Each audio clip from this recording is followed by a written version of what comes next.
Y eso es lo que hoy vamos a continuar viendo en el Evangelio de Juan. En capítulo 1.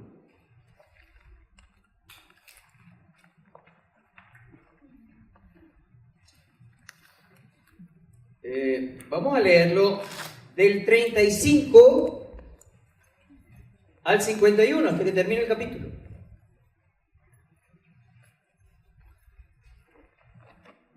Al día siguiente, Juan estaba otra vez allí con sus 2 discípulos.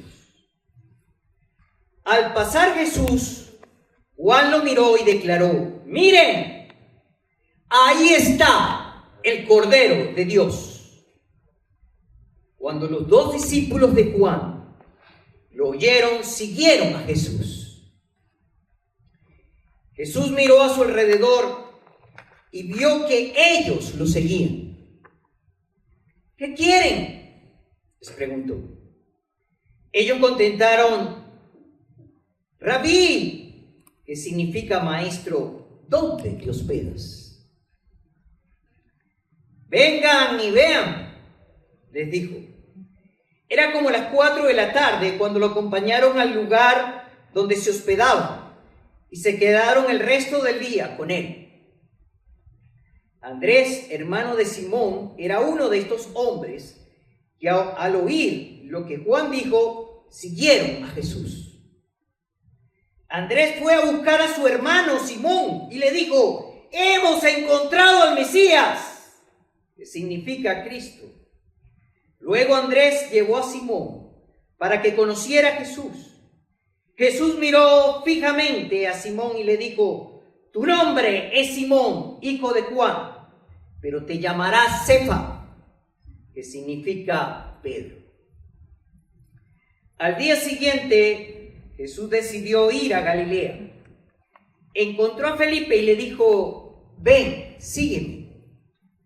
Felipe era de Betsaida, el pueblo natal de Andrés y Pedro. Felipe fue a buscar a Natanael y le dijo: «Hemos encontrado a aquel a quien Moisés y los profetas escribieron. Se llama Jesús, el hijo de José de Nazaret». «¿Nazaret?», exclamó Natanael. «¿Acaso puede salir algo bueno de Nazaret? Ven y compruébalo tú mismo», le respondió Felipe. Mientras ellos se acercaban, Jesús dijo: «Aquí viene un verdadero hijo de Israel, un hombre totalmente íntegro. ¿Cómo es que me conoces?», le preguntó Natanael. «Pude verte debajo de la higuera antes de que Felipe te encontrara», contestó Jesús. Entonces Natanael exclamó: «Rabí, tú eres el Hijo de Dios, el Rey de Israel». Jesús le preguntó: «¿Crees eso solo porque te dije que te había visto debajo de la higuera? Verás cosas más grandes que esta».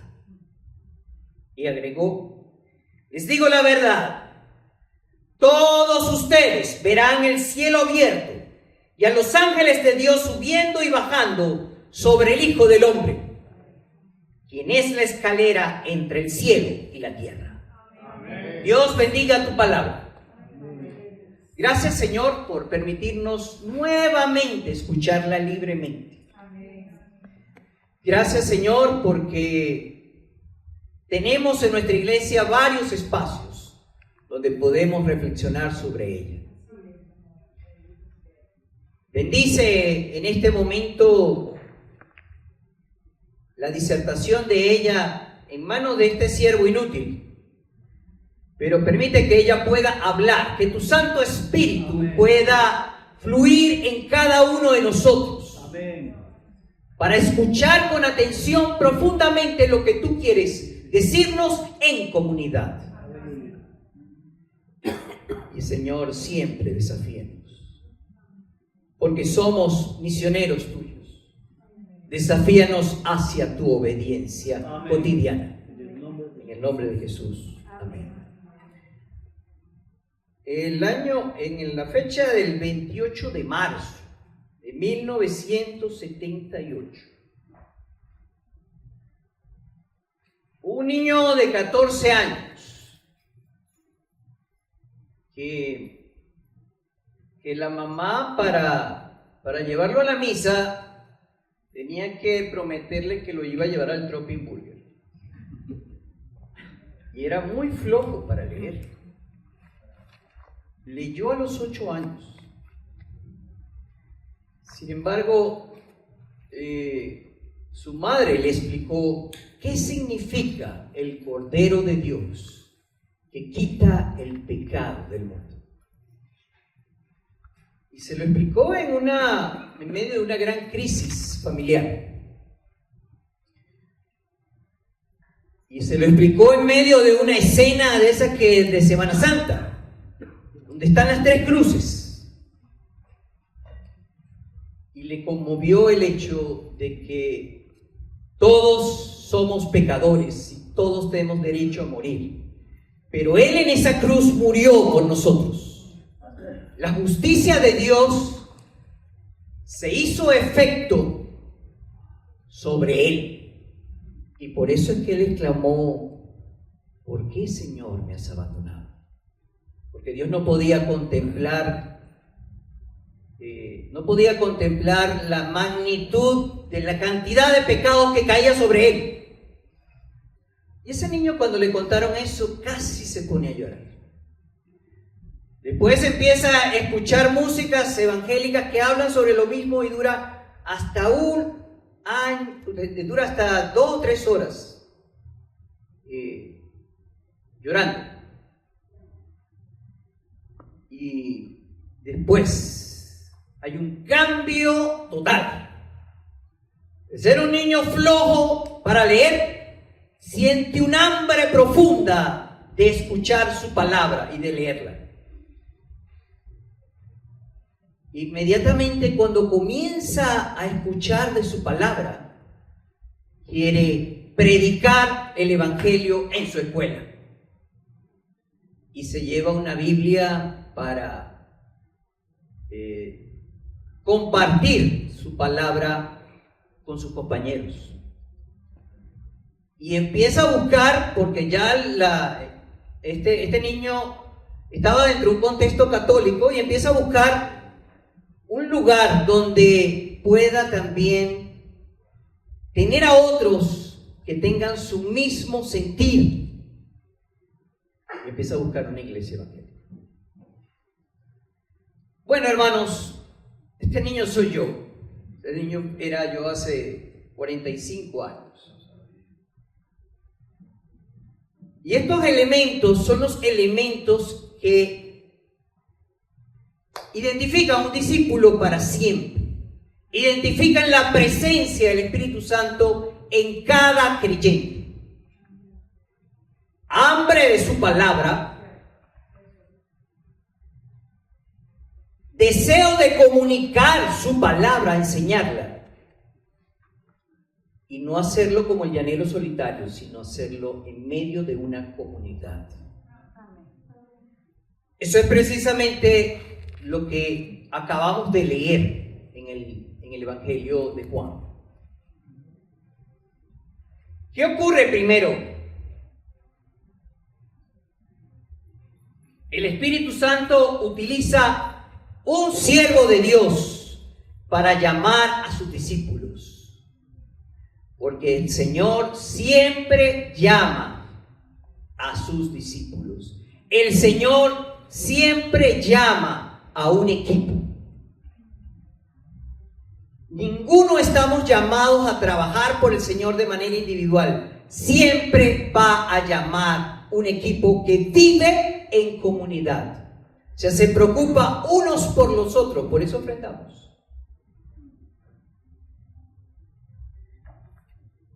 Pero este siervo tiene cualidades. Es interesante examinar esas cualidades espirituales del siervo de Dios Juan. Y aquí nuevamente podemos hasta repasar el perfil o el currículum que tiene cualquier liderazgo cristiano, que lo hemos visto ya cuando vimos Primera de Timoteo. Juan rompe con el poder corrupto sacerdotal de Jerusalén, porque acuérdense que si van al Evangelio de Lucas, él era hijo de sacerdotes, él no sigue la línea sacerdotal. Y debemos recordar que en el juicio en contra de Jesús, los que principales orquestadores de ese juicio eran los sacerdotes de Jerusalén. Él convoca él convoca en otro lugar a discípulos. Lo convoca para un llamado bien concreto: arrepentimiento. Piensa el impacto que significa convocar a judíos al arrepentimiento cuando ellos se creen el pueblo escogido de Dios. Por eso es identificado Juan como un profeta, como el profeta Elías, como el profeta Moisés. Porque la vocación de un profeta no es solamente, o no es predecir el futuro. Su vocación es denunciar el pecado y anunciar salvación. Por eso llama al arrepentimiento. La otra gran característica de Juan es que no se glorifica a sí mismo. Vimos en la vez pasada que ni siquiera se sentía digno de desatar las sandalias de Jesús. Ni siquiera se sentía digno de ser llamado esclavo del Señor. Y allá lo vamos a ver en Juan 3:30, dice, él mismo admite: es necesario que el Mesías crezca y yo disminuya. Qué enorme lección para el personalismo del liderazgo actual. Sobre todo cuando ya son viejitos y quieren seguirse perpetuando allí. Y no ver personalidades jóvenes. No formar personalidades jóvenes. Porque el liderazgo no se improvisa, se forma. El Señor no fue improvisado. El Señor se preparó durante 30 años.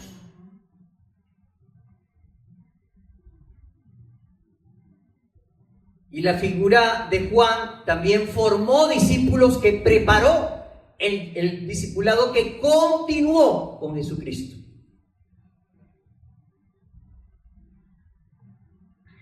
Por supuesto, y eso lo vimos en la predicación pasada, el contenido de su prédica concentra la salvación en la figura del Cordero de Dios que quita el pecado del mundo.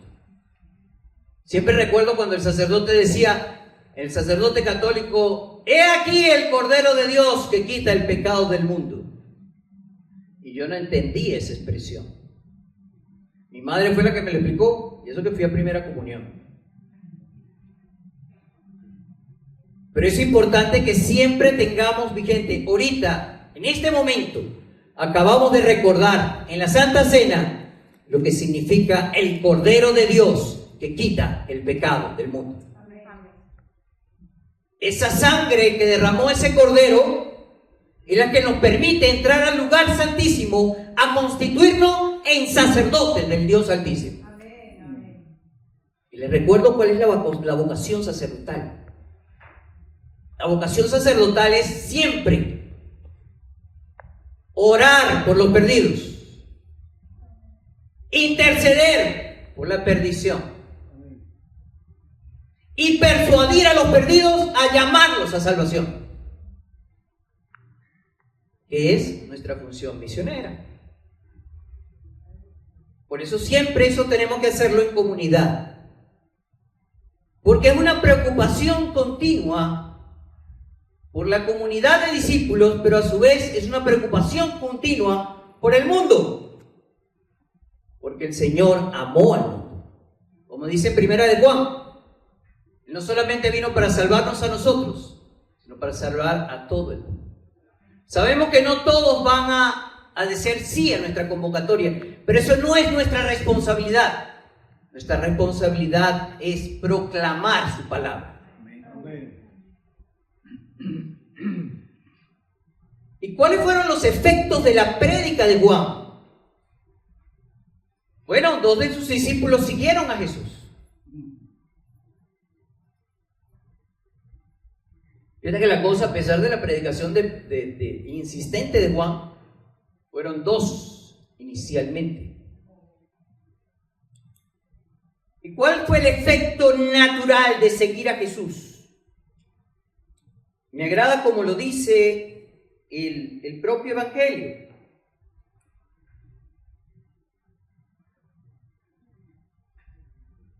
Primero le preguntan, ¿dónde te hospedas? Allá hay un hambre de comunión con Jesús. Desean tener una intimidad profunda con el Señor. Y el Señor no rechaza su deseo, sino los invita a vengan y ven. Porque la gran característica del discipulado es seguimiento. Y el seguimiento no es solamente palabra, sino es modelo. Necesito estar con el maestro muy cerca. Para eso son los evangelios, hermanos. Porque en Jesucristo conocemos al Dios que es y al hombre como debe ser. Ese es el gran objetivo de la salvación. Nos limpia con su sangre para entrar en Él, con Él, en una plena y absoluta intimidad que nos conduce necesariamente a ser igual que Él. Ese es el objetivo de cualquier discipulado. Que aquí hayan, que caminen por la comunidad de Caraqueña, muchos pequeños Jesucristos que reflejen su estilo de vida. Sin eso, hermano, el evangelio es completamente vano. Por eso el efecto natural de seguir a Jesús es buscar su intimidad. Y por eso les dice que lo acompañaron donde se hospedaba y se quedaron con él el resto del día. Es un deseo de intimar. ¿Y cómo intimamos actualmente con él? Escuchando su palabra. Lo que estamos haciendo aquí. Pero yo siempre les digo que en la predicación solamente queda un 5 o un 4%. Usted debe hacer su trabajo de manera cotidiana. Porque no solamente venimos los domingos a adorar al Señor. La adoración al Señor continúa el resto de la semana. Amén. Amén. Y escucho su palabra porque todos los días deseo obedecerle. Que todos los días pueda reflejar a mi comunidad, a mi cotidianidad, la magnificencia de su Hijo a través de mí. Sé que no es fácil, hermano. Esto no es fácil. Pero tampoco nos dijo que la carga era dura, porque Él mismo dijo que la carga era porque tenemos el poder del Espíritu Santo.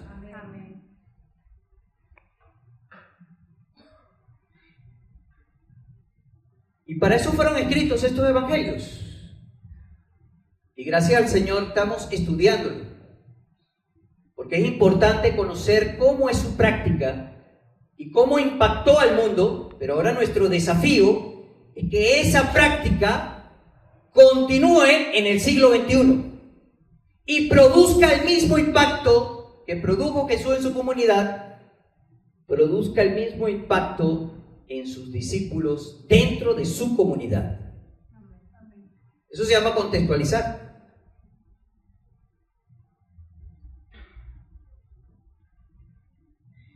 Y fíjense que una vez que él termina de intimar, Andrés termina, o el resultado natural, después de intimar, ¿qué fue lo que hizo? fue a buscar a su hermano, el que tenía más próximo, a Simón. Y fíjense que por ese llamado de Andrés es que pudo convocar a un líder de la magnitud de Pedro. Usted no sabe, cada vez que predica, ¿qué va a hacer el Señor con esa persona que el Espíritu Santo va a tocar? Amén. Y es un enorme privilegio, hermanos, que podamos convertirnos en su instrumento para convocar a otros a que también sean grandes líderes en el reino de Dios. Amén. Y Andrés continuó su llamado, lo pueden ver, o lo vamos a ver, en Juan capítulo 6, del 8 al 9, y en Juan capítulo 12, verso 22.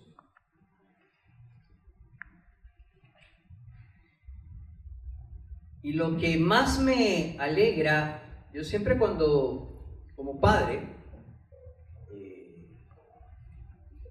porque el gran privilegio de haber sido, el gran privilegio de seguir al Señor es haberme casado. El otro gran privilegio es ser padre. El otro gran privilegio es servirle ahora. Bueno, siempre le he servido, pero ahora a tiempo completo. Me llamó a tiempo completo. Pero fui rebelde, ¿no? Era la tercera vez que me llamaba. Pero yo dije, a la tercera no puedo negarme al Señor. Pero cuando tenía a Martín al frente mío, yo no jamás le dije bebé. Yo siempre le decía caballero Martín. Porque siempre quise titularlo como lo que yo quiero que sea. Un caballero del Señor. Igualmente hizo Jesús con Pedro. No siguió llamándole Simón, perdón. Sí, no dejó llamarlo Simón, sino le llamó Pedro. Porque él le iba a liderizar la iglesia. Es decir, ya él estaba viendo el producto del discipulado. Porque el Señor siempre ve a largo plazo. Y ojalá el Señor siempre nos permita ver a largo plazo. No ser cortoplacistas, como somos la mayor parte de los latinoamericanos. Inmediatistas. Y porque no hay resultados rápidos, me desanimo. El Señor siempre ve mucho más allá. Y nuevamente, sí, me van a decir, bueno, ese es el Señor, pero el Señor nos llama a ser igual a Él. Jesús potencia el futuro de Pedro porque sabe el hombre que puede ser a través del poder del Espíritu Santo. Felipe, después de seguir a Jesús también, se extiende en su hermano Natanael. Y vemos en Felipe un gran conocimiento de su palabra. Y por conocer de su palabra puede hacer una correlación entre lo que dice la palabra y lo que dice la práctica de Jesús. Lo identifica como el Mesías, como el Cristo. Y otra vez es el mismo resultado. Comunica lo que ve y lo comunica a su más próximo otra vez. Y nuevamente ese es el llamado. Tenemos altas responsabilidades con nuestros familiares. Tenemos altas responsabilidades con nuestros vecinos. Y finalmente tenemos una alta responsabilidad con nuestra nación.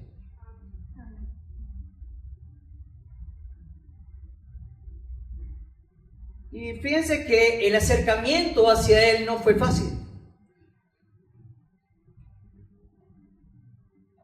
A pesar de que el Señor lo describe como un hombre sincero, Natanael tiene dudas. Y dudas porque tiene una cosmovisión judía. Él cree, porque la cosmovisión judía dice que los mejores judíos están en Jerusalén. Son los más santos. Allá está el cuerpo sacerdotal. Ahí donde están las grandes academias de fariseos. Ahí donde se preparan los hombres de Dios. ¿Cómo puede surgir algo en Nazaret? Porque cree que solamente Dios se mueve allí. Eso es algo que también se lo debemos a Martín Lutero.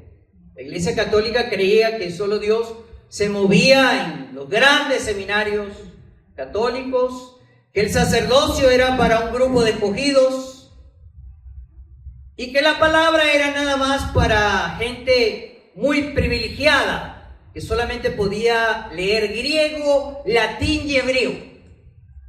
Y al finalmente terminaron leyendo solo latín. Y las misas eran dadas en latín. Por creer que el liderazgo cristiano es para una élite. Pero gracias al Señor hemos comprendido, y he sido, si ustedes algún día investigan la historia de la iglesia, tanto protestante como católica, porque después los protestantes se pusieron también muy ortodoxos después de la Reforma Protestante. Y también crearon una élite donde no pluralizaron, no extendieron la enseñanza al pueblo, a la gente. Porque el gran llamado de Lutero fue traducir la Biblia al idioma original. Por eso tenemos que bendecir mucho la vocación de Alexander, de Ana Karina, de Gilsay, porque están llevando la palabra a la lengua natural y cotidiana de otra comunidad. Porque la mejor manera que Dios hable es a través de ese lenguaje cotidiano y natural que aprendemos cuando somos niños. Y eso lo comprendió Lutero. Y eso lo comprendió también en la extensión de las escuelas para enseñar a leer. Y esa es otra gran deuda que tenemos ahora en Venezuela. Solamente se enseñan 3 días o menos, hasta 2 días por semana. Porque la educación dejó de ser gratuita.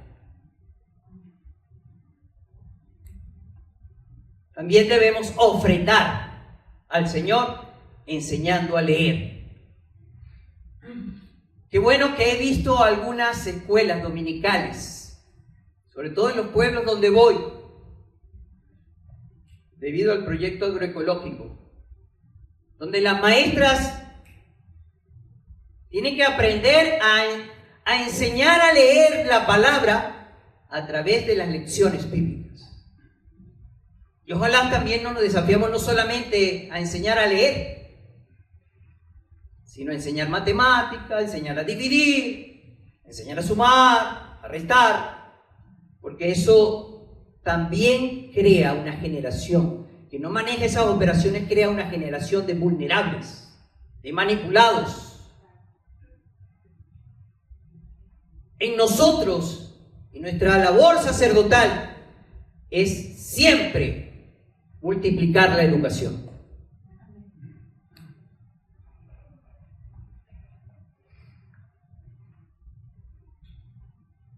Y lo que más me agrada es cómo Jesús se identifica con Natanael. Dice que lo conoce íntimamente. Sabemos que sí, el Señor era omnisciente, todo lo sabe, lo conocía mucho antes. Pero también es una imagen muy útil para la evangelización. A veces creemos que la evangelización es simplemente un evento, una campaña, un una pequeña reflexión en redes. La evangelización es una relación, hermanos, donde me persuado a conocer al que el Señor ha escogido para llamarlo. Bueno, yo nunca sé si esa semilla va a crecer, pero sí tengo el llamado de conocerlo íntimamente. Porque en esa relación, como pueden ver, esa relación íntima que hubo en el Señor con Andrés, estuvo el Señor con Natanael, es cuando se despierta, cuando el Espíritu Santo puede despertar el llamado a la conversión. Porque cada uno de ustedes cada uno de nosotros somos un modelo. Y al abrir nuestros hogares, al abrirnos a una relación más íntima con las personas que hemos sido llamados a evangelizar, el Señor va a poder hablar de manera integral.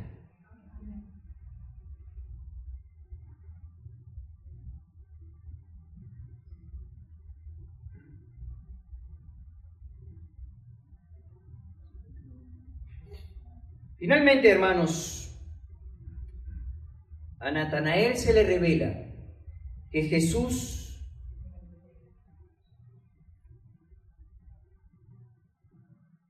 le va a permitir ver cosas mucho más grandes. Pero no hay nada más grande, hermanos, que poder conocer al Señor. Amén. No hay nada más majestuoso que tengamos el Espíritu Santo, que nos permite tener una relación íntima con el Padre. Porque orar no es solamente estar en mi vida devocional. La Biblia dice que voy a orar solamente un ratito. Mi relación con el Señor es solamente un ratito, las 2 horas allá en la madrugada o en la noche. Mi relación con Él es continua, porque la dependencia con Él es continua. Mi comunicación con Él es continua. Mi diálogo con Él es perenne. Él nos recuerda la palabra de Dios. Por esa razón es que cada hogar es un templo en sí mismo. Cada hogar es un instituto de teología, porque es el lugar más adecuado donde la niñez debe ser enseñada en la palabra del Señor. Por padres que encarnen la palabra de Dios. Nuevamente siempre recuerdo cuando hablo sobre paternidad responsable, en el Evangelio de Juan, capítulo 5, verso 19. Eso es lo que habla, es de la relación entre el Padre y el Hijo, pero es la misma relación. El Hijo hace todo lo que ve hacer al Padre. Si ve padres obedientes al Señor, Él necesariamente se va a sentir a ser desafiado a obedecer al Señor. Si pues lo traigo a la iglesia y veo maestros, líderes que son obedientes al Señor, me voy a sentir persuadido a obedecer al Señor.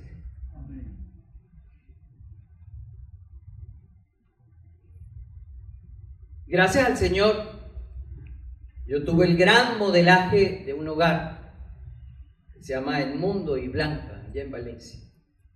Porque lamentablemente todos los líderes que me mentoreaban siempre, cuando íbamos a un encuentro de formación, siempre los veía solos, sin sus esposas. Y él siempre lo veía con su esposa. Y siempre veía que ambos servían al Señor. Él le permitía desplegar sus dones y él también, ella ayudaba a su esposo a desplegar sus dones. Ese era un hogar referente para mí, que no lo vi en otros líderes, que predicaban muy bien, se expresaban muy bien, pero no había un modelaje de hogar. Pero precisamente El Señor nos desafía a que aquí en la iglesia se consiga cada vez un modelaje de hogares obedientes al Señor. Amén. Ya voy a terminar, hermanos, en la aplicación, que ya creo que se las he dado a lo largo de todo el sermón. Dios nos convoca finalmente a todos los seres humanos, pero en especial a los que son parte de su iglesia, a servirles. Como bien dijo el hermano, uno de los predicadores que me antecedió, cada quien tiene sus dones, cada quien tiene sus destrezas. El Espíritu Santo con la iglesia les va a permitir desarrollarlos. El Espíritu Santo debe ayudarles a descubrirlo y a desarrollarlos. Ciertamente la convocatoria a servir es individual, pero el ejercicio del servicio siempre es en comunidad, siempre es en equipo. Jesucristo actúa es dentro de su comunidad de discípulos. Para eso convocó, y hemos visto el escenario de hoy, convocó a Simón, Andrés, Natanael. La iglesia es la comunidad de discípulos. Somos llamados entonces a invitar a nuestros más próximos a servir al Señor. Siempre les he dicho, la vida cristiana es una vida llena de vida y vida en abundancia. Cuando uno disfruta de vida y vida en abundancia, desea que otro también lo disfrute igual que yo. Y en eso es que consiste la evangelización. Que Él venga a disfrutar lo mismo que ya yo he disfrutado. Y eso es un gran privilegio. Y el hogar es el principal centro teológico donde se invita a seguir a Jesús. Los padres en la familia son los principales responsables en desarrollar esa invitación de servir a Jesús, en palabra y en modelaje. Bueno, gracias Señor por tu palabra. Gracias porque nuevamente has hablado, y has hablado de maneras diversas hoy. Te pido, Señor, que nos llenes de tu poder, del poder del Espíritu Santo, para rendirte siempre en fidelidad.